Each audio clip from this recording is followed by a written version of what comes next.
ఆనాడు యేసయ్య దగ్గర ఉన్నటువంటి 12 మంది శిష్యులతో సమానంగా ఉంది ఎస్తేరు. ఇక్కడ నేను నశించిపోతే నశించిపోతానేమో, నేను చనిపోతే చనిపోతానేమో, కానీ బంధకణాల్లో ఉన్నవారు విడుదల పొందుకోవాలి, నశించిపోతున్న వారు రక్షణ పొందుకోవాలి. ఈరోజు ఎక్కడ నశించిపోయే ఆత్మల పట్ల భారం ఏది మీ జీవితాల్లో? ప్రతి ఒక్కరి జీవితాల్లో నశించిపోయే ఆత్మల పట్ల భారము రావాలా.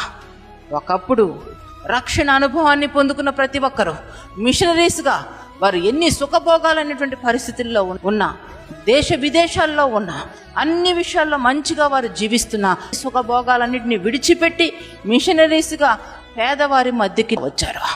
వారి జీవితం అంతా నిలువెల్లా నాశనమైపోతున్నా, వారి బిడ్డలు చనిపోతున్నా, వాళ్ళ కళ్ళ ముందు వారి భార్యలు పిచ్చివాళ్ళు అయిపోతున్నా, వారు కరిగిపోతున్నా, దేవుని వెలుగుని సువార్తను వారు బ్రతికించారు.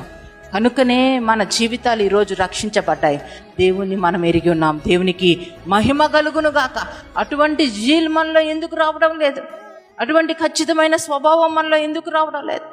దేవుని కోసం బ్రతకాలి అనే ఆలోచన ఎందుకు లేదు? నశించిపోయే ఆత్మల కొరకు మనం జీవించాలా. అది యేసయ్యకి ఇష్టం. యేసయ్య మన పక్షాన తన ప్రాణాన్ని ఇచ్చాడు కాబట్టి మనము యేసయ్య పక్షాన జీవించడానికి సిద్ధపడాలి.